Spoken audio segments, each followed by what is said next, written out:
One is a grown man with an encyclopedic knowledge of cinema. The other, a man-child raised by the more questionable corners of the internet. What happens when they each dive into something the other one loves? Find out on The Man with No Brain.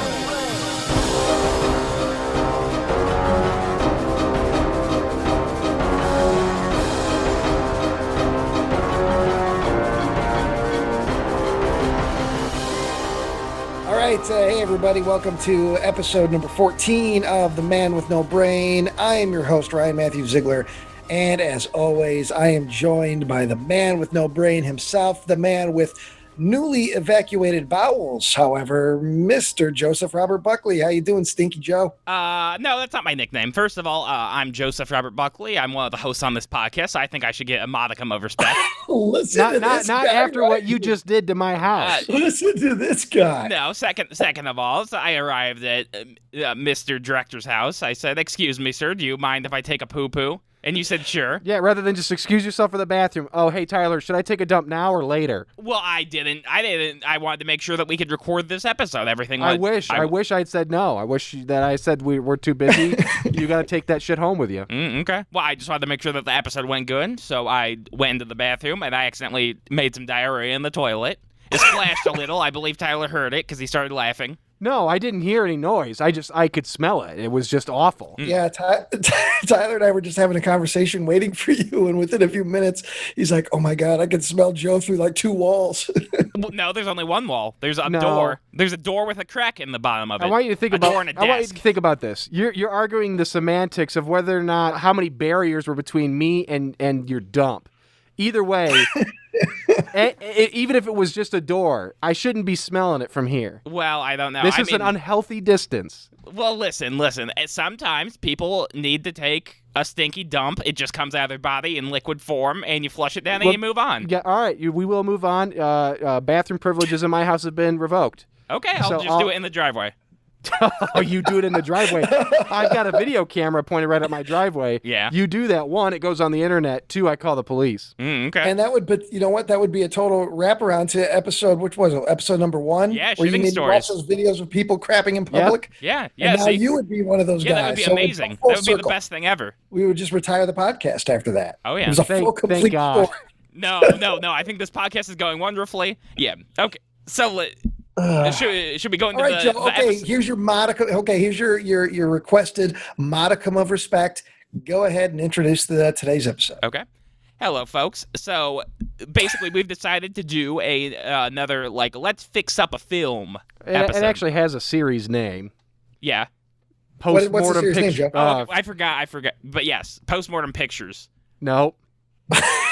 Postmortem Picture Show. Oh, yes. Okay. So this week we decided to do it on Escape from New York. This is a John Carpenter classic. But then the man, I mean, he was probably in like his 40s or 50s whenever he made Escape from L.A. Maybe he had a little bit of dementia going on because that film was very, very bad. I saw that for the first time, and I will not be watching it again. Well, I'm going to go ahead and say this. I also am not a fan of Escape from L.A., but I don't believe there was any dementia involved when John Carpenter was Maybe making. just laziness then. I think there was a level of laziness. He made this right after In the Mouth of Madness, which is And I like that. Yeah, it's considered one of his great. A lot of people think it's his last great. Yes. Movie. Yeah. I consider it top 3 Carpenter.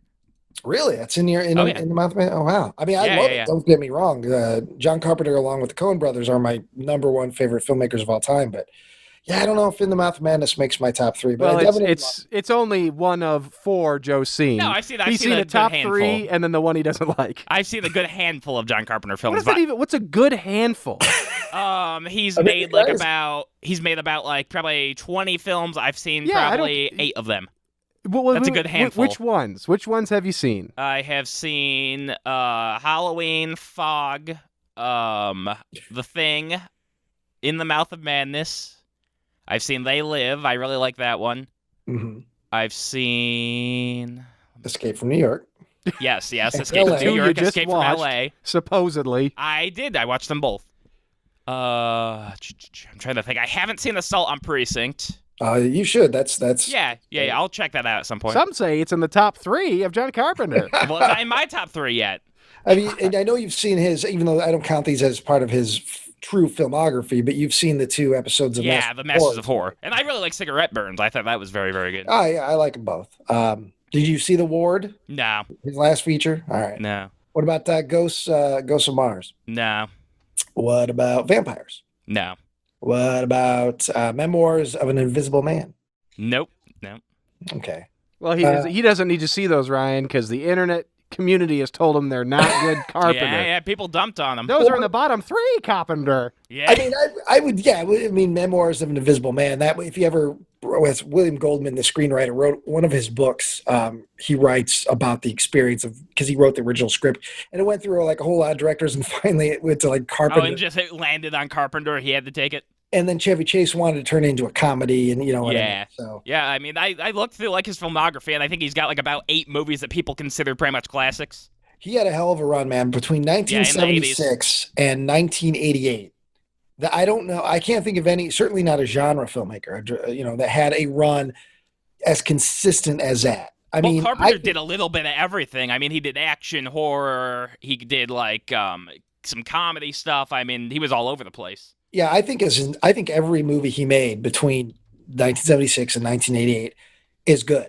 Some are better than others, some are stronger than others, but I don't think there's a bad movie in the bunch. And then when you hit the 90s, you know, things get a little shakier. Memoirs, Invisible Man, Village of the Damned. Yeah. I love In the Mouth of Madness. Oh yeah, that's very, very good. Yeah, I really like Vampires. And you know what? Ghosts of Mars. It's I mean, I know you've got a soft spot for that one. I do have a soft spot for it. Yeah. Maybe it was the age that I saw it, and it was, I don't know, but I do have a soft spot in my heart for the movie. I don't think it's a good movie, but I don't trash it as hard as some other people do. I remember Fangoria covering it. That was when I was a subscriber to Fangoria. I remember they covered it like every issue. There was some big article about it. So that might have been. They had positive things. Well, they were covering the making. Yeah, they were just the gore effects and stuff like that. Yeah. Everybody had positive things, you know, anticipation. You didn't expect John Carpenter, you know what I mean? Yeah, well, I mean, at that point, maybe they did, but you'd always hope that Carpenter would come back and make another good one. Yeah. So, but of course, Escape from L.A. was the long-awaited sequel to his classic Escape from New York. I saw it in the theater when it came out. It was the beginning of my senior year, and very disappointed. Very disappointed in the movie. I always associate it with Scream because Scream came out a couple of months later, and it was all that same sort of period. So a lot of times when I think about Escape from L.A., I also think of Scream. Well, I kind of associate it in my mind to Spy Kids because basically Steve Buscemi's in both of them, and they both look like made-for-TV movies. That's another thing. Escape from L.A. really suffers. It's in the cinematography department. Gary B. Kibbe, the cinematographer that Carpenter started working with after Dean Cundey went and did big movies like Back to the Future and Jurassic Park. Pretty much his main cinematographer for the rest of his career. And Kibbe, I think, died maybe a year ago. It definitely, it doesn't have that kind of dark, post-apocalyptic, noirish, you know, dark blues and blacks, that beautiful look that Escape from New York has. It certainly is lacking in that department. It's a very bright movie, and it looks cheap. It does look cheap, I think. Oh, yeah. Yeah, absolutely. I don't know what the budget was. I mean, it could have been $35 million. Who knows? But, I mean, there's just screen all over the place in that movie. You know, and again, I'm not going to – there are some really bad CG moments. I'm not going to ridicule the movie, though, for using the best technology it had at the time. Well, it wasn't. They could have done practical. Well, some of those things, I wish they would have done miniatures like they did with the first movie. And there are some miniatures to work in this movie, and there are some map painting, and they do, you know, some of that. But there are moments of CG. You know, I don't think they could have practically done the surfing scene. Yeah, maybe some of the little rock, like the underwater submarine going through Bilgens or something. But I think the surfing scene shouldn't have happened. I think that's ridiculous. No, there's no reason for cartoon. That moment becomes cartoonish. Like the reason, and if you research Escape from L.A. and how it came about, Kurt Russell loved the character of Snake Plissken, and really, really wanted to do a sequel for a long time. And he even gets co-screenwriting credit in Escape from L.A. I never felt that John Carpenter necessarily wanted to do it, but he had a string of movies that really didn't do so well. And then you've got a star like Kurt Russell saying, hey, I would love to do this. And they were able to get the money and set it all up. And, what are you going to do? But I do know that Carpenter defends this movie and has said on at least one occasion, and he's maybe taken it back. He does that sometimes, but he has said that he thinks Escape from LA is a better movie all around. I saw that in the Wikipedia page. Oh, is it? Yeah. He said we're all wrong. We're wrong for not liking it. So I would respectfully disagree with John Carpenter, but I wouldn't tell him in person. I would just, say yes, sir. Yeah, the main problem that I have with Escape from LA, other than the fact that it looks cheap, it does have some ideas that I like. But the problem is everything I truly like about the movie is the stuff that is from the first movie. It's a remake. Oh yeah. In so many ways. It really is just like a straight out, like almost like scene for scene remake in some aspects. It really does, and it's one of these things where that character is so fun, and there's so many things you could do with Snake Plissken to basically just have him do the exact same stuff, at least story-wise, as you did in the first movie. I want to, it's disappointing. Kurt Russell's great as the character, and he's got good one-liners. I think a lot of the characters are okay. They fit within the world that was created in the first movie. But I mean, right down to having another athletic event to, this one it's past. Oh yeah. Another cage fight, that one was a basketball cage thing, but yeah. And it's disappointing. If you watch Escape from New York and you love it, tread lightly if you go into LA, because it's not, it's not a better movie, and it may leave a little bit of a bad taste in your mouth with the first movie. Yeah, it's like sour. It's like the first one's sweet, and then the next one's sour, like the chicken I love. John, please. No, I would not say that to Mr. Carpenter. I would say, excuse me, Mr. Carpenter, I have enjoyed your films, but I think it's best for you to retire. Yeah. And he did. Yep. But anyway, so what we're going to do today, though, is Joe and I are going to give our takes for a sequel to Escape from New York, what our sequel would look like. Just like we did with American Werewolf in London. We decided this a couple of days ago, so I haven't had a ton of time to think about it. But I think I've got an interesting, perhaps controversial take on it. We'll see. Oh, yeah, I've got a weird one. Well, good. I look forward to it, Joe. Go ahead. I'll let you go first. Me? Yeah. Okay. So mine is called Escape from America. Mm-hmm. So basically, it's been about a month. Which America? This America. Okay. Yeah. There's more than one No, America. I know Latin America, South America, North America. I know. Okay. Yeah. Just want to make sure. Yeah, but we're the top dog. We're the number one cheese. Sure. Okay. So it's been about a month since Snake Plissken saved the life of the United States president. And hey, Joe, you got to talk into the microphone, right? I'm close. I'm close. No, you're not. Okay. I'll get a little bit closer. I forgot this is a condenser, so I got to be close. It's not a condenser. It's the other one. What's the other one? The ball head. Just do the show. Okay, I'll do it. Okay. God. So it's been about a month since Snake saved the life of the U.S. president in New York, but unfortunately his little stunt with the nuclear armament tapes escalated the growing tension between superpowers, and now the government wants him dead. So Snake's been regarded as a folk hero among the populace for leaving the New York prison alive, so sending him back won't really work out too well for the government. It's going to make a big stink. Not like me in Tyler's bathroom. Not your bathroom. No, in Tyler's, that's what I just said. You not said me in Tyler's bathroom. Me in Tyler's bathroom, not me. That's why I said, yeah. Okay. I got to stop, because already the number of air horns that have gone off have just overshadowed everything you've said so far. Well, I don't mean to. Maybe I shat my brains out in the toilet and flushed them down. I don't know. Yeah, it was the size of a peanut. Yeah. So you didn't even know you passed it. Okay. So I mean, this is a straight out comedy this time. So it's like a satirical take on the Escape from New York formula. Interesting. So basically, before we go any further, I just want to say, are you considering Escape from LA at all? No. Oh God, no. Okay. No, it's a direct sequel, because, this is about a month after the U.S. president thing happened. That's right, you did say it, yeah. So, basically, they can't really send them back to the New York prison. That's going to look bad on them. So, basically, Snake is afraid that the U.S. government is basically conspiring to kill him. Okay. Secretly. Basically, the film opens with Snake in a McDonald's uniform and, a big fake beard, but he still has his eye patch on. And he's serving up a burger to a fat man. And, the fat man jumps up and yells, hey, I know you. You're Snake Plissken. I thought you were dead. And then suddenly, there's two FBI agents just kind of eating lunch, and they look up at him all wide-eyed, and one draws his gun. So Snake throws like the food of tray as hard as he can and runs out the back to his Winnebago, and then he drives off with his dog Scorpion. Oh, he has a dog now? Yeah, he has a dog now. He adopted a dog. Do you have any crawls at the beginning of the movie? Giving us what years? He said when does the original one take place? It's a month after. It's 1997. Okay, so it would still be 90. It would still be 97. Do you say where is he at this point? I mean, I think he's right around kind of the Pittsburgh area right now. Pittsburgh. I don't know how to say that word. I just thought I stumbled. You've set a record in the first 15 minutes, man. Star Trek fans everywhere are like, wow, Pittsburgh. No! Resistance is futile. Snake's been working odd jobs in the past month to just try to make some money and live because he doesn't want to commit crimes like rob a bank or anything anymore because he knows that way then the government will be justified in sending him to prison again. So he's got to keep clean this time. But this is the first time that the FBI has really made a move on him just accidentally. I mean, these are probably rookie officers or agents or whatever. We got this deadly assassin out there, this mercenary, and you know what? We're going to send our newbies to get him. No. That might have just been a complete coincidence, I think, in my mind. It's almost like the scene in Pulp Fiction where they're robbing the, the fast food place and then Jules and Winston just happen to be there. Yeah.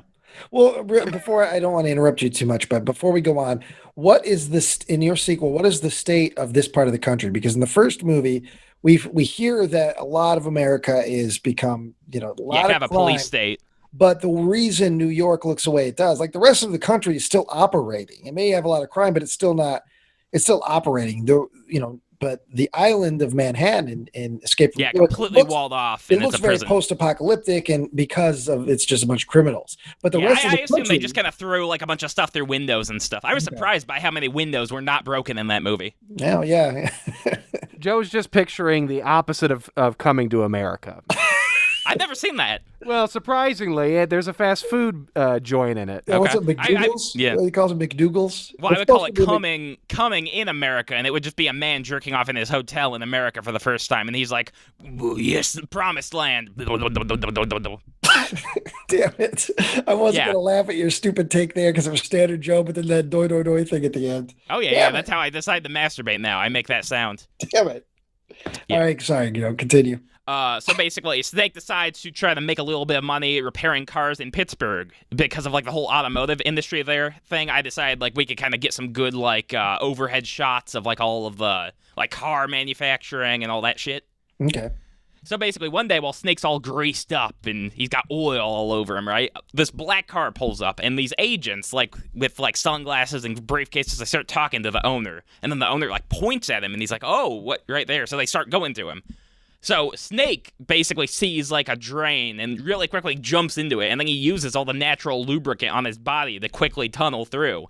And then he's able to make it out the other side, and he jumps back into the Winnebago and takes off. Okay. So this is almost like a road movie. All right. So next he decides he's going to Chicago, and he becomes a tour guide for the Bean. I like that. Yeah, so Scorpion's running back and forth, playing with other dogs, playing Frisbee. And then Snake's telling people the history of the medal. He sees a group of police officers is in line to take the tour next. So he quickly scurries under the Bean, right? Yeah. Because there's that little crevice that you can get in it. Yes. So he's just thinking. He's thinking really hard. Okay, what do I do? What do I do? What do I do? And then he says, "Scorpion, sick balls."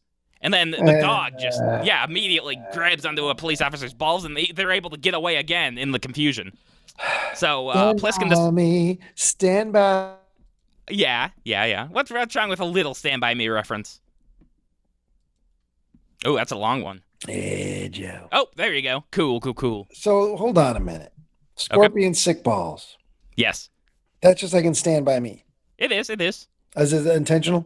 Yes, that's very intentional, yes. All right. Yeah, I like Stand By Me. That's a very good movie. Yeah, I do too. That's why right away I was like, come on. Yeah, okay. All right. So he decides to join a traveling circus over in Washington after his Winnebago broke down at some point he's trying to get further down south, basically. And so he's loading gunpowder into a cannon for the mimes. And then suddenly the lions break out and then just start attacking people. They're ripping off faces. They're ripping off arms. So Snake's able to steal a whip from, like, the circus master, and he's whipping lions and punching them and stuff. But then, like, the biggest, nastiest lion, like, takes a bite out of his leg. So he, like, lights the fuse on the cannon and just blasts him out of the tent. That's interesting. Yeah, and then that gives him that classic leg injury from the first one, too. Okay. We've got some slight similarities. I'm enjoying this. Go on. So he decides, well, okay, I really just want to try to make it to Mexico. That will get me out of the United States, hopefully out of jurisdiction. So he ends up in Alamo, right? And he's trying to... What? What did you just say? He ends up in Alamo. He ends up in Alamo. Alamo, yeah. Do you mean the Alamo? Oh, I guess there is a the before that. Yes. Yeah. I was shorthanding it. You know how the kids like to do. No. Yeah. So far, before we go any further, and I know you said this is a comedic. Yeah, this is a straight-up farce. Which is a totally interesting choice you went with for a sequel. Yeah. But, I'll explain it. okay, well, I look forward to it. But so far, Snake has went from being an employee at McDonald's. He saves the world, or saves the president. And then a month later, he's a McDonald's employee. So he got a job at McDonald's. There's no background check to figure out who he was. Mm-mm. And then he becomes a tour guide. Or no, then he's a mechanic. Yeah, he's a mechanic first. Quickly becomes a mechanic. Then quickly becomes a tour guide for the Bean. Well, he's got skills in the automotive. He knows his way around the Jeep Wrangler. Yeah, sure. And then Snake Plissken is the jerk. I'm saying so far this feels like the Incredible Hulk TV show, just episodic job after job after job. Yeah. But anyways, and then he goes to the traveling circus, but he runs into issues there, kills some lions. Yes. And now he's got blood on his hands. He's got lion blood all over his back. And now he's in Texas at the Alamo. Yes. Okay. And at any point, has he met anybody, or is it like the scenes where there's not action? Is he just singing songs to the dog? Yeah, he's mostly just patting his dog, like getting him treats. He's like, yeah, I got some beef jerky for you, Scorpion. Yeah, you like that. You like when I pet your belly, don't you, boy? Because this dog is the only companion. And he met this dog between the end of Escape from New York and then a month into your sequel. Yeah. So he's really bonded with his fuzzy buddy. Okay. Yeah. Go on. So basically, since the Winnebago broke down, I was thinking there could be some cool hitchhiking scenes where he's like, "Yeah, can I get a ride?" What's a cool hitchhiking scene?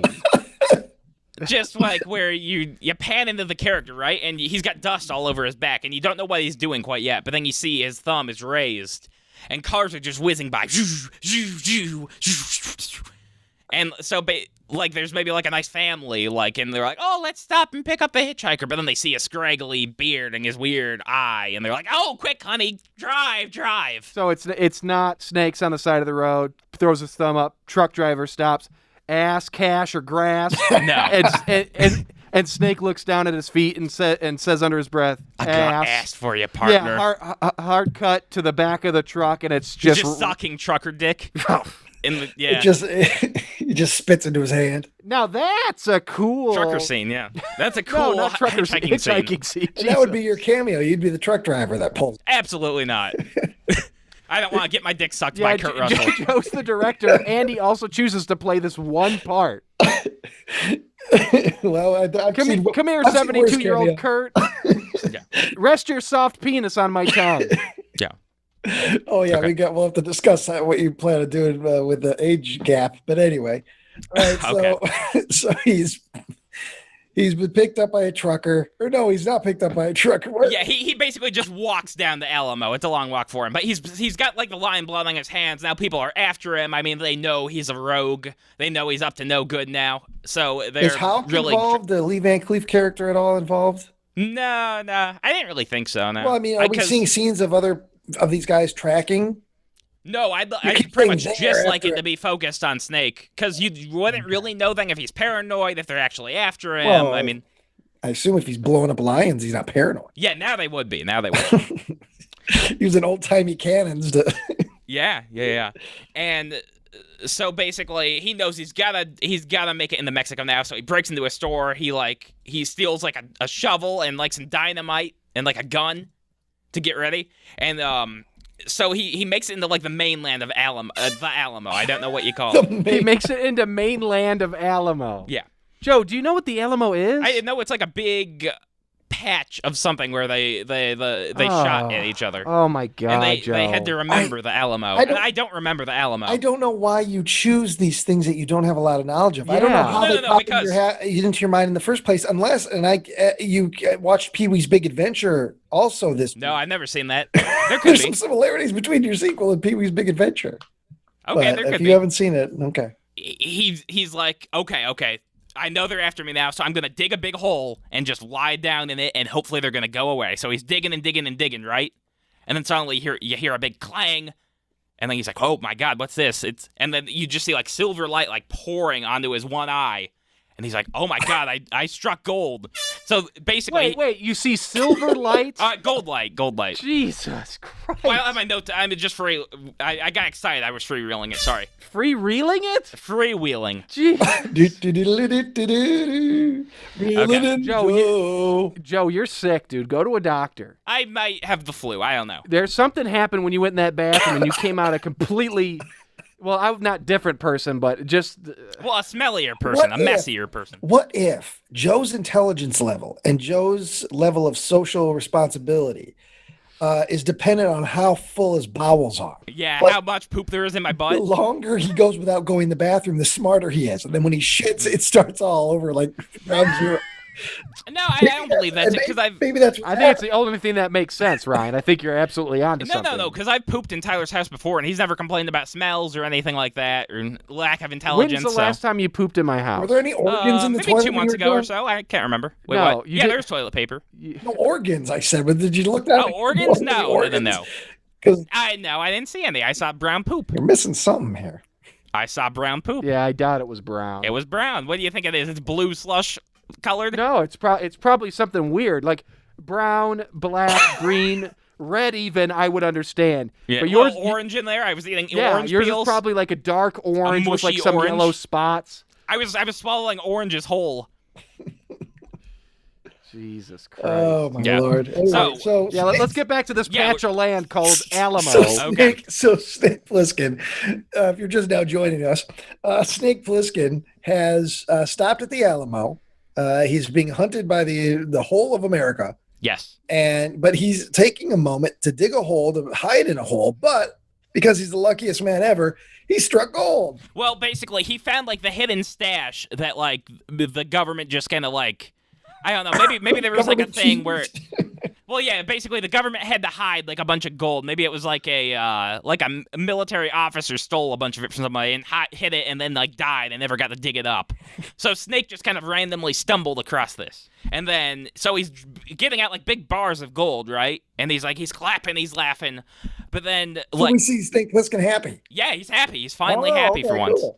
Yeah. But then there's a man with a megaphone and he says, "Free Snake, we know you're in there and we've got your dog."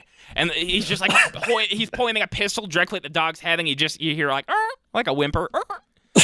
And then Snake says, "You leave my goddamn dog alone. I've got your gold."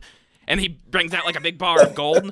And they like all the officers are like, "Oh my God, he found the lost gold of the city of the Alamo." Hey, guess what? Guess what, Universal? I got a great film for you. Yeah, I got a good pitch. It's John Wick at Alamo. Yeah.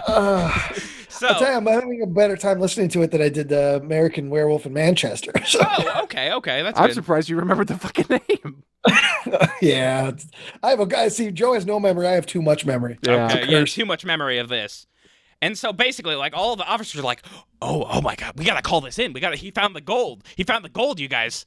And so they get like a high up guy there, and he's like, "Yep, that's the gold, all right. He found the gold. Snake Plissken, you are a hero." And so basically, he's like beloved again. Everybody loves him. He gets to pet his dog and give him a kiss. Where are we in the movie? This is the end. This is the end right here. I'm fucking on, Joe. What? You think it's going on too long? No, I'm saying that's because he uncovered some gold. Well, I think everything is going to be forgiven. He killed those lions with an old. But those are attacking lions. I understand that, but how do you think the American public would feel when they found out not only is this fugitive? I mean, I know he said he's a bit of a folk hero, but okay. So all is forgiven, but the FBI decides, okay, well, we still can't have you running amok here. We're gonna lie you low.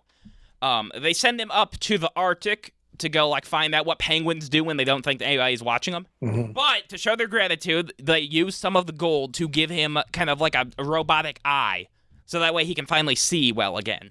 Oh, okay. Yeah. So he's in the Arctic. He's just kind of chilling, and he's playing chess on the computer. And then right on his name station, it says McCready, and then you hear this. Yeah. Yeah. Are you trying to play the music? From... Yeah, I'm trying to play the thing opening credit. Yeah, I'm absolutely. So it's No, revealed don't that play he was... music. This will get copyright Oh, strike. will it? Sorry. Okay, I played half a second of the music. Yeah. But it's revealed that Snake Plissken is actually McCready from the thing. And it's like a prequel loop around kind of meta thing. Prequel loop around. So there's so many. You turning this into a prequel to the thing opened up so many problems. Okay. I thought it would work. You should just left it that he went up, to the Antarctic. Look at penguins. And just left it there, and it can be a funny, sly wink, nudge, nudge to this without it actually tying into the thing. Yeah. Okay. Because don't forget, this movie is set in a futuristic 1997. It's not a No, it is. It is. And so, therefore, him playing that stupid chess game in the Well, they thing, still haven't figured out chess.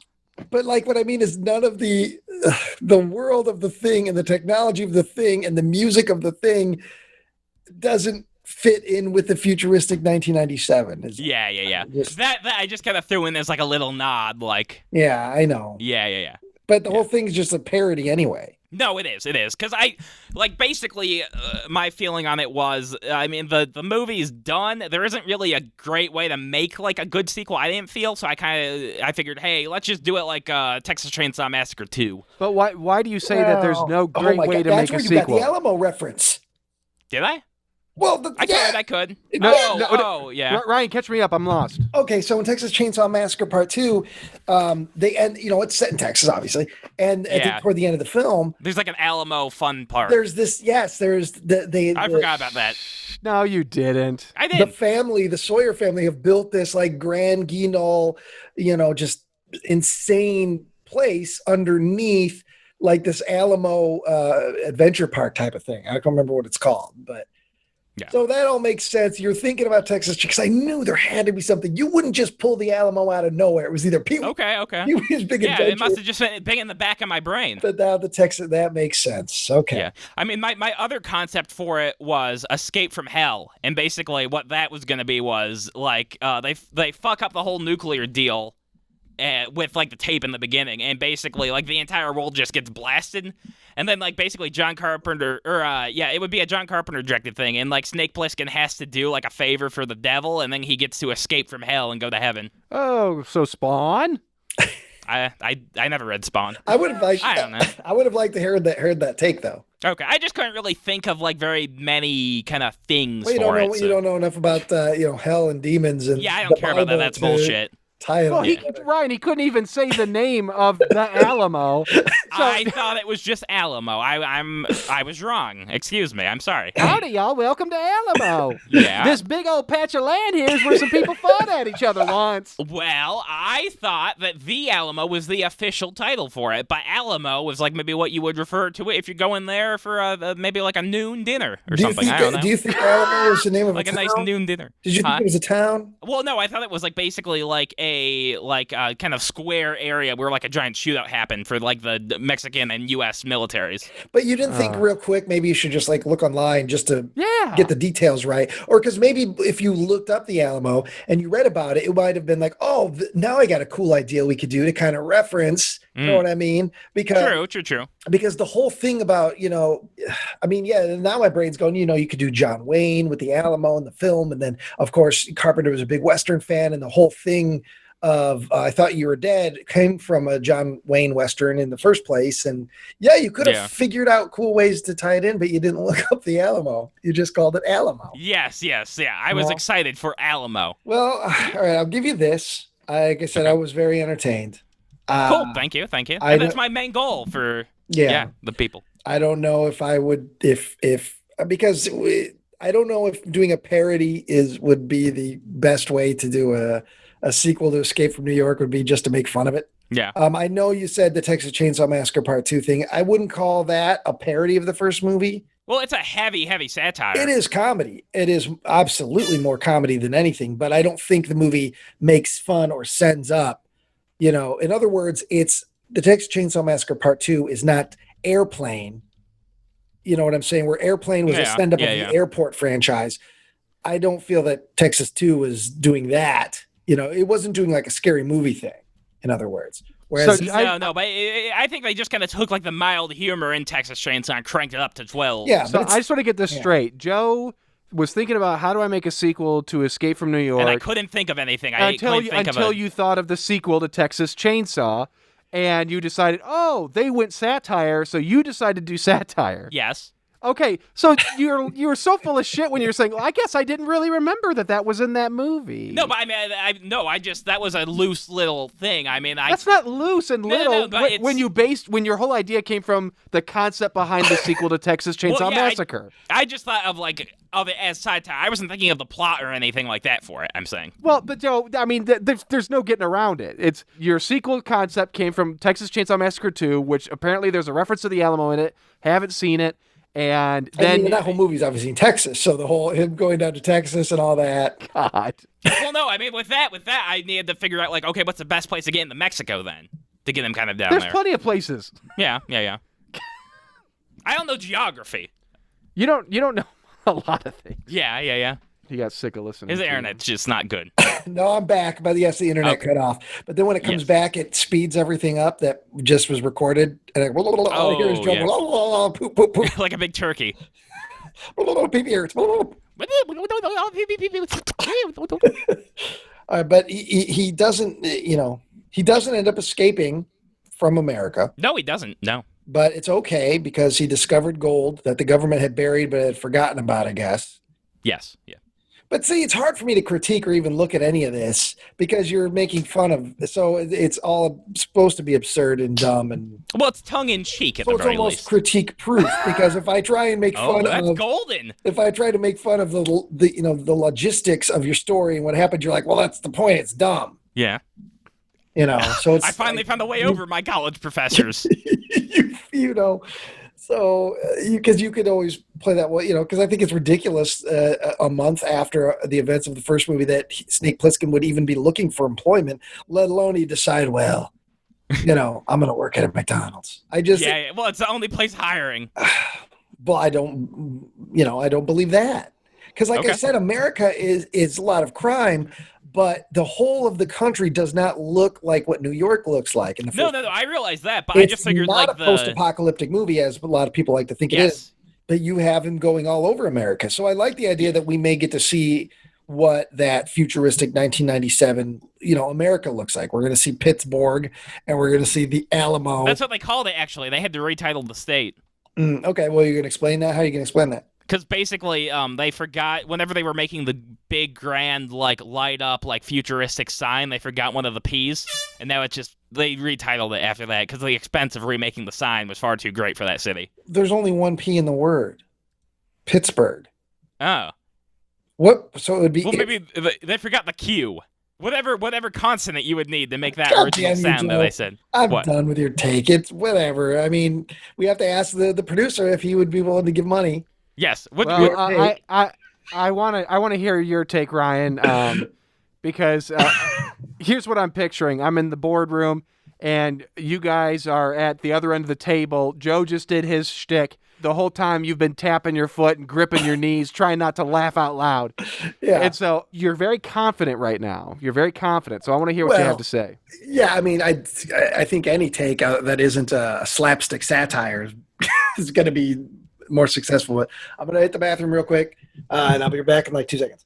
Oh, okay. Ryan, it sounds like Ryan's pooping. If I start smelling your shit, Ryan, you're fucking gone. Yeah, it seems like Ryan has to poop now. I'm 400 miles away, then I'm the one that got to go to the hospital. All right. So, I mean, would you at least pay the $5 for a ticket for my concept at least? No.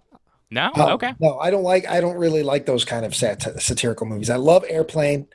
Top Secret's okay. But I don't like the scary movies, the franchise at all. I'm not really a fan of that sort of. Yeah. Gun. I love the Naked Gun, but in general, I'm not interested in spoofing stuff, especially when you're spoofing a movie that doesn't need it. Nobody, Escape from New York is a great movie, and it's Yeah. I mean, that's why I couldn't think of a sequel because I don't think it needs a sequel. But Joe, Jesus Christ. well, That's why I went with my concept. nothing needs a sequel. No, Yes, nothing does. Yes, that's my point. No, but that's the point of this. No, I understand. Is you have to move past that.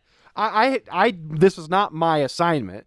So in this time, I've already thought of like 3 decent setups for a sequel. Yeah. At least that weren't reliant on ball humor from There's no ball. Well, there's a little bit of ball humor, from 40 years ago.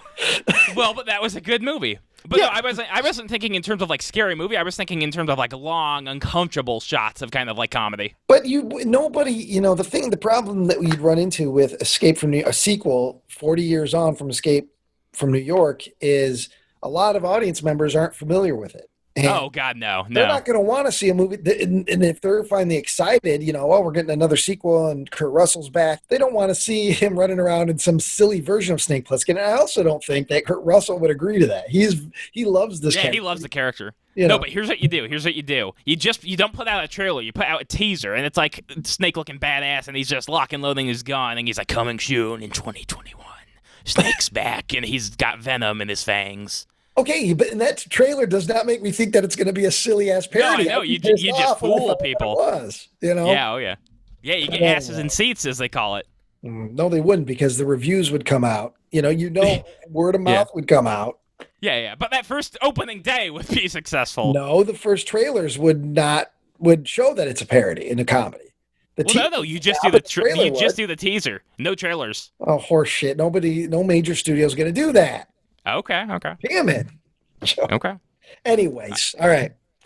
Here's you did better than I, at least as far as coming up with a title. I don't have a title for this. I couldn't come up with a title for it. That's okay. I mean, I assume it'd be an escape from something other, but I don't really know what you're escaping from. So this take is going to be successful or not successful based solely on if you believe that time travel would be possible in the world of Escape from New York. All right. Yeah. Now, the movie's not a sci-fi movie, but I've always thought it was sort of sci-fi adjacent. It's got, a futuristic feel to it. It's set in a dystopian future of 1997. Yeah, definitely a little bit, yeah.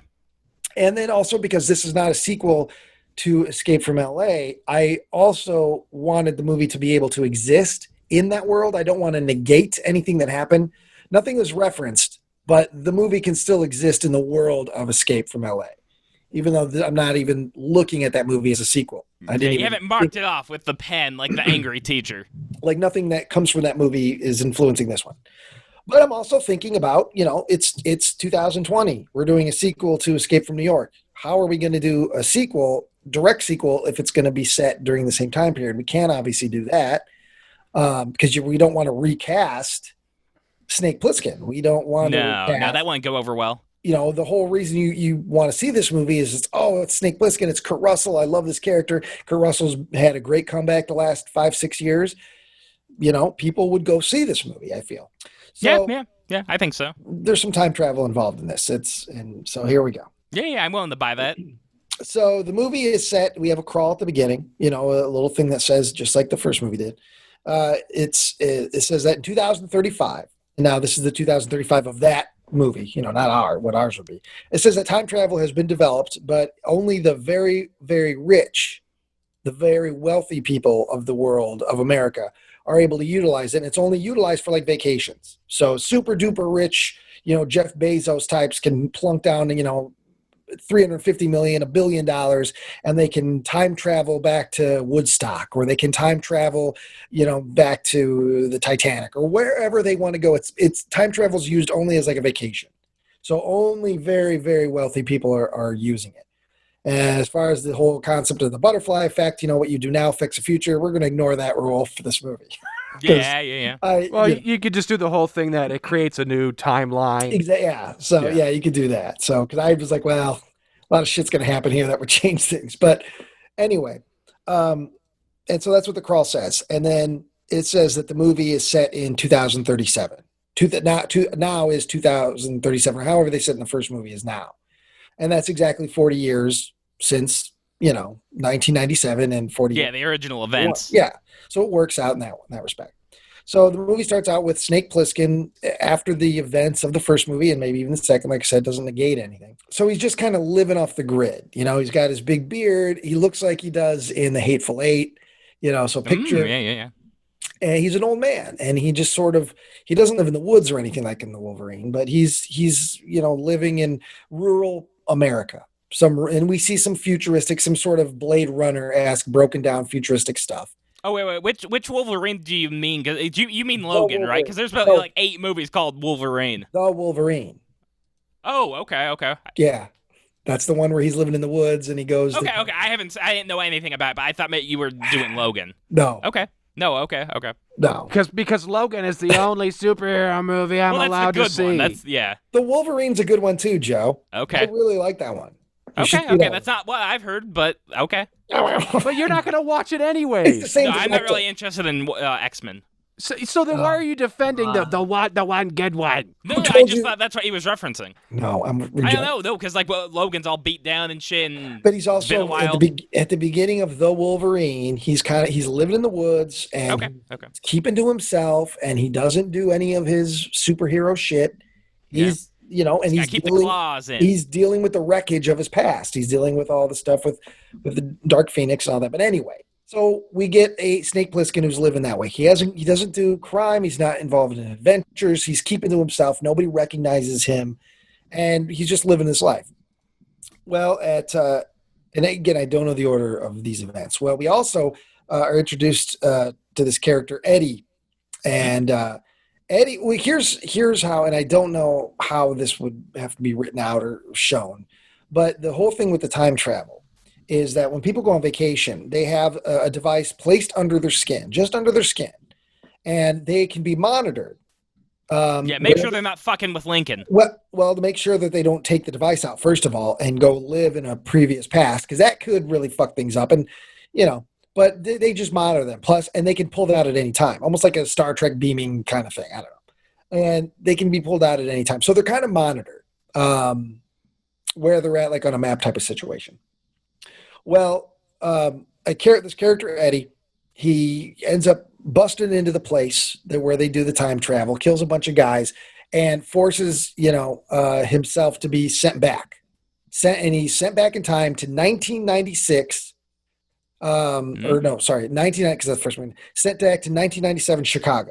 1997 Chicago, in the world of Escape from New York, has the city has been, and this is more of a joke for those of us that live in Illinois that always hear that Chicago should be its own state, has kind of become its own entity. At one point, it was physically separated, and it's a smaller version of the city. It floats kind of like an island in Lake Michigan, and it's now pretty much just like Pleasure Island. It's pretty much just Pinocchio. It's Pleasure Island. It's and let me tell you, everybody's running around like asses. It's gambling, so it's not a prison, city.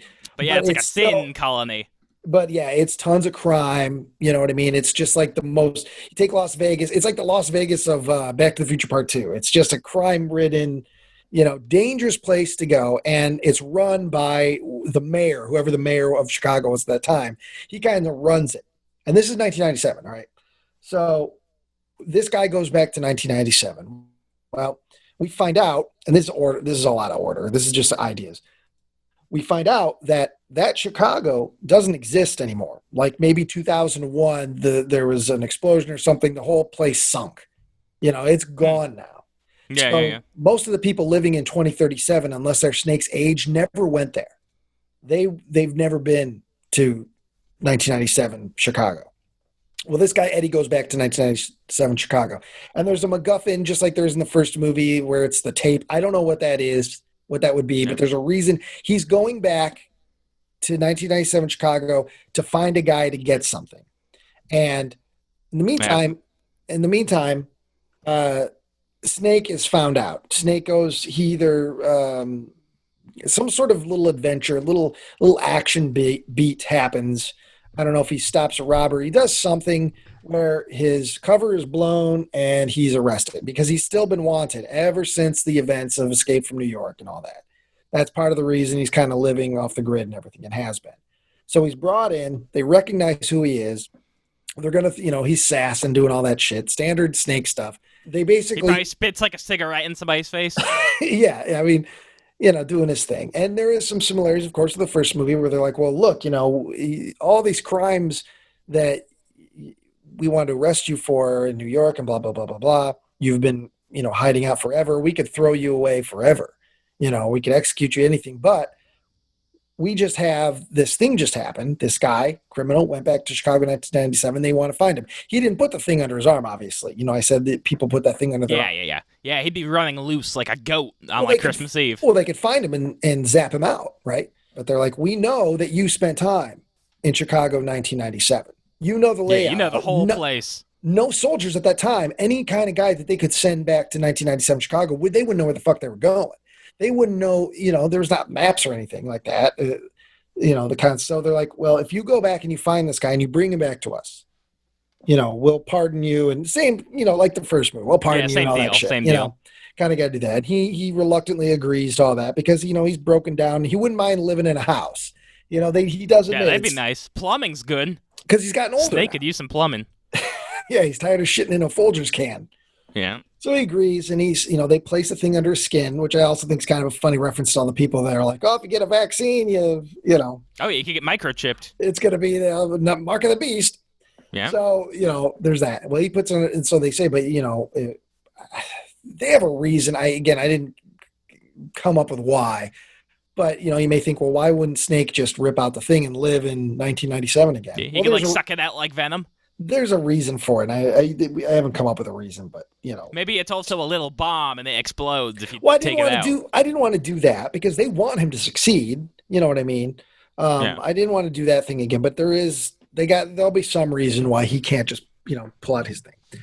But they give him the kind of a dossier on the guy and the history and who his family was and everything. So Snake can kind of formulate a plan. So anyway, he ends up, they zap him through. He lands in this, like I said, this hedonistic, ridiculous, futuristic Chicago of 97 where it's all the cotton candy you could eat. Yeah, it's just filled. Oh, yeah. Butterscotch, caramel apples. And that, so it's very much got a real sweet tooth for crime. It's a real Pleasure Island kind of way. Oh, yeah. Be a fun dip.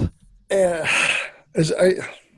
done. Okay. Is there any other candy brands you want to throw out there? Zagnuts? Anything?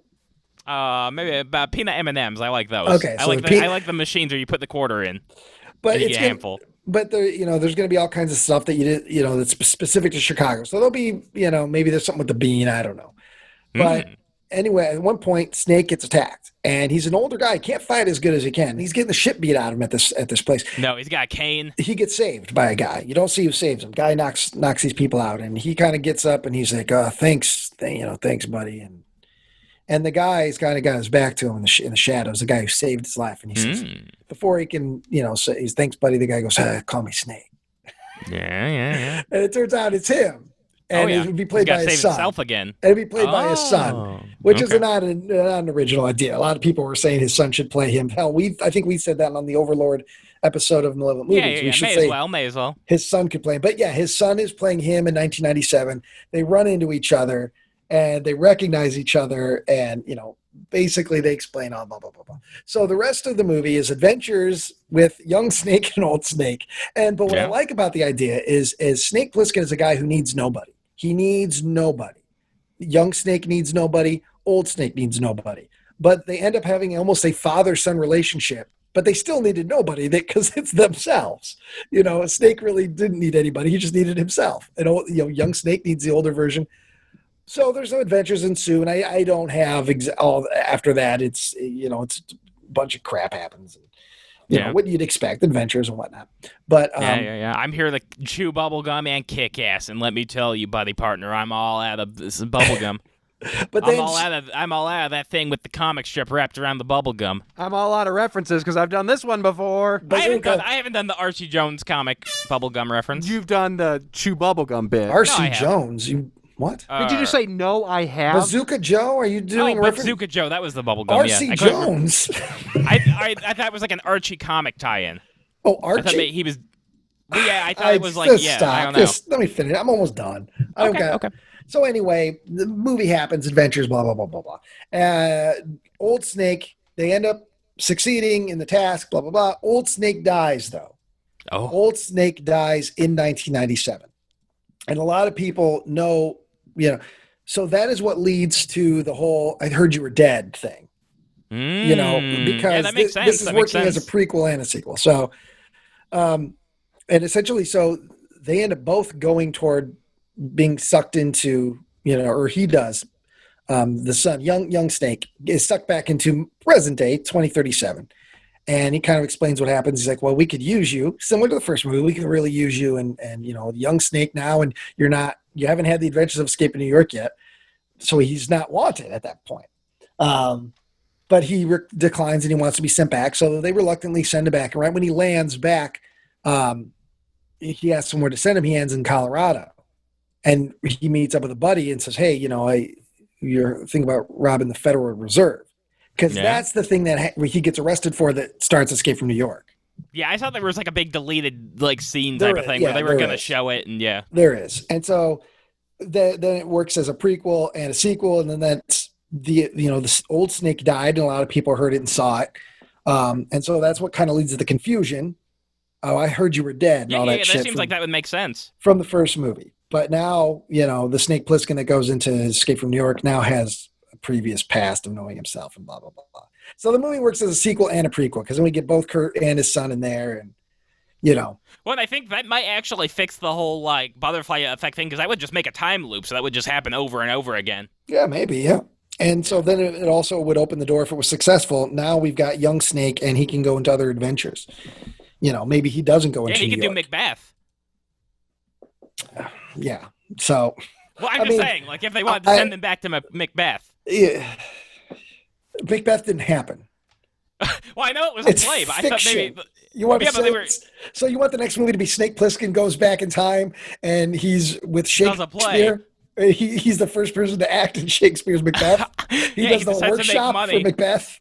He decides to make gold coins by doing Macbeth because he saw the play in high school. He bears the gold coin by Alamo.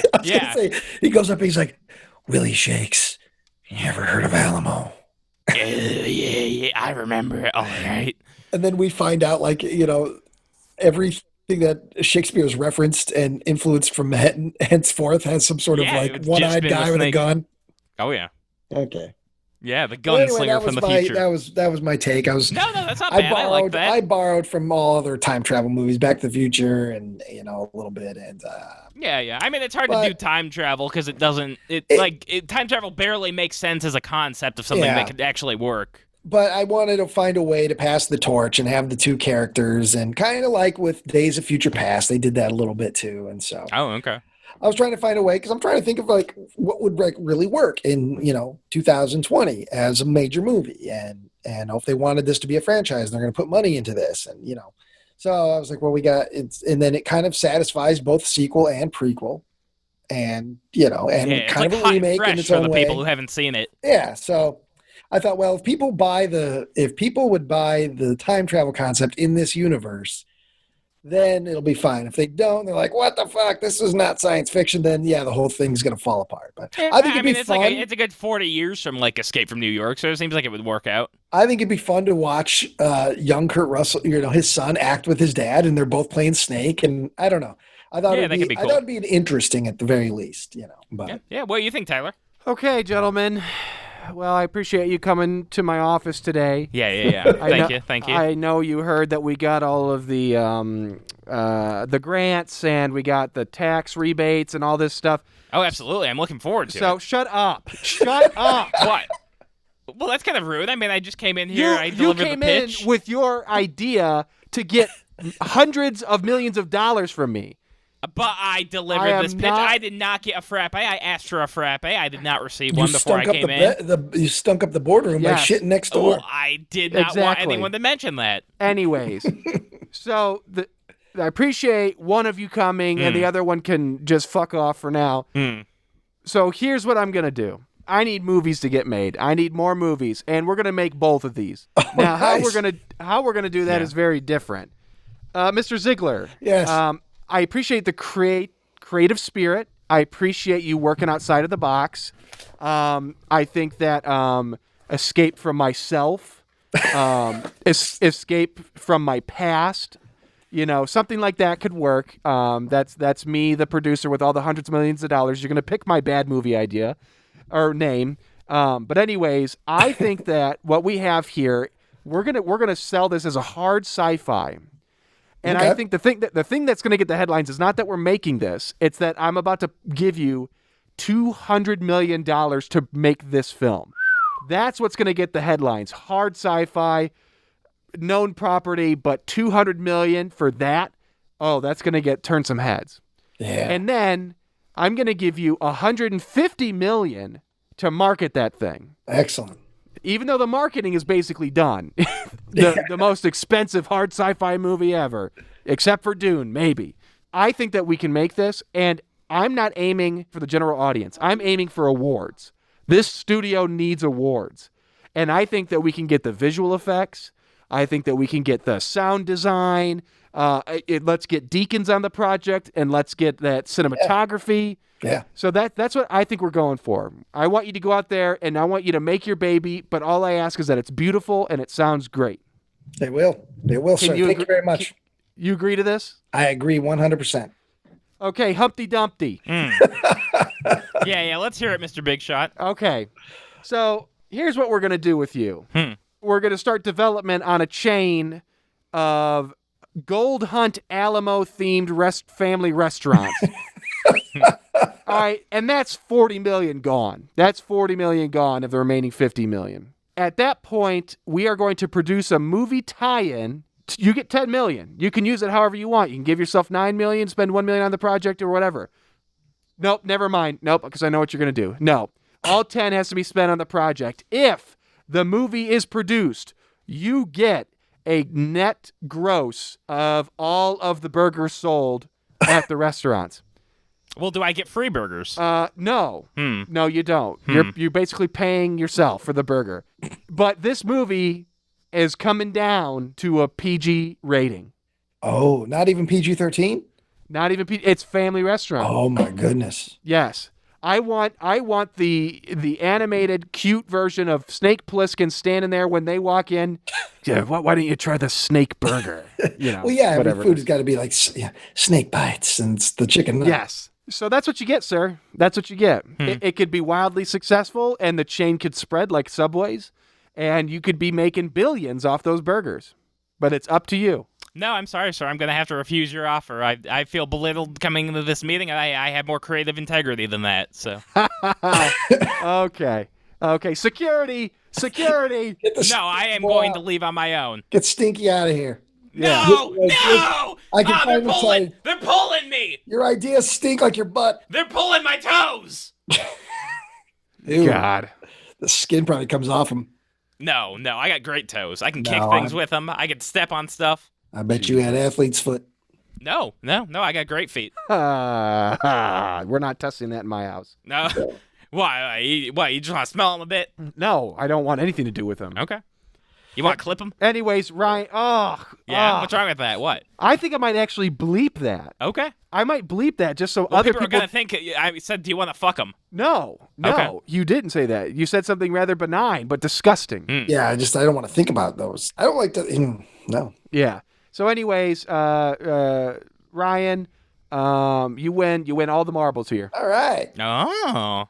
Yeah. I may even write in a fun little restaurant, a little into the script, so therefore it can be made into a restaurant at Universal Studios, and it can be a tie-in with burgers. No, I don't want a cut of the burgers. I don't want a cut of those. I'll be making plenty of money with the movies. What do you think about that, Joe? No, that's fine. If you're creatively bankrupt, you can do that. Scott, Yeah, As I'm opposed to gonna the person who couldn't come up with an idea for a sequel. Yeah, to make fun of the movie. Texas Chainsaw 2 was pretty good. Yeah, no, I'm gonna make a sequel to Escape from New York, but he's just wiggling on the ground the whole time because his mind got swapped with an actual snake, like the Fly, and he just kept wiggling and pissing. Creatively bankrupt. It's like The Fly. Yeah, but the Fly is great. I know, but that doesn't mean that Fly is great. Cronenberg was great. He did great work with that movie. Yeah. Ripping that movie off is not great work. No. You want to talk about creatively bankrupt? Yeah. Okay. Well, I understand your points. I just disagree with them. Okay, and you know what? Fans of The Man with No Brain, I would really appreciate it if down in the comments, Let me know if you think Humpty Dumpty can stick as Joe's new nickname. Absolutely not. I don't see why. I've never fallen off of anything. I'm sturdy. No. I'm very sturdy. No, you're not. Do you have video footage of me falling? I don't believe it sounded like you're about to fall off that bowl when you were taking a dump. Absolutely not. Everybody sometimes has. You strained so hard your legs about gave out. No, that's not true. No, that's not true. He broke no, a blood vessel in his eye. He was pushing so hard. Everybody occasionally has diarrhea, and I don't think friends should make fun of other friends for having diarrhea. Okay. Yeah. Well, That's just my I opinion. don't know where these friends are. Yeah, I hope you. Okay. Dude, seriously, you need to go get yourself a handful of Imodium and lay Maybe low. I'll take some iron. Lay low for a little while because you're going to be dehydrated. Drink some water. Okay. I can do that. Is it still in the air? No, I don't believe so. I literally went out to my car and got my mask to put on. And I opened up the windows down here. I think somebody's doing like a bonfire or a grilling or something. So God bless them. I smell a little bit of smoke. Yeah, Thank God. somebody's just burning a dog, and that covers up some of the smell, well, you maybe think. the smell got outside, and they went out there, and they're like, Jesus Christ, they started just burning everything in their house. They're just burning a couch out in the field, you're saying. Yeah, that's how bad it is. Burning vinyl and old cotton and wood would smell better. Somebody's just burning all his The Who records. Oh, I didn't even realize this, but Humpty Dumpty took a dump. Absolutely not. Yes, No, that's not true. That's why he's Dumpty. No, well, this has been a good episode of The Man with New... Buckley. No, don't you try and end this. This is Ryan's show, right? Yeah, well, I'm just helping along. I let you open the show. All right, Okay. now No, that's fine. That's fine. Now I put the bottom bun on. You put on the top bun. I put on the bottom bun. That sounds fair. Okay. So this was episode number 14, Postmortem. Hell yeah. Postmortem picture show number 2 here on The Man with No Brain. If you like what you heard and you have yet subscribed, what are you waiting on? Do it right now. Subscribe, hit the bell icon. Also go to our main channel. That bell's not going to hit itself. What are you doing, people? Our home channel, Malevolent Movies. Go there as well and like it and hit the bell icon. And if if you're on social media, share our stuff if you like it. Let your friends get involved and help us spread the word about the man with no brain. Ooh, yeah. Hey, I'll tell you what. If you throw us a nice comment, I'll mail you a kiss. How about that? That's legal. You can mail kisses. That's not prostitution. I've looked into the law. Dragging it out. Oh, dragging it out. Humpty Dumpty Buckley's always dragging it out. No, the Humpty Dumpty could be put back together again, because next episode I'll be back and stronger than ever. Absolutely not. I don't see why. I've never fallen off of anything. I'm sturdy. No. I'm very sturdy. No, you're not. Do you have video footage of me falling? I don't believe so. Humpty Dumpty sat on a wall. Humpty Dumpty had a great fall. All the king's horses and all the king's men.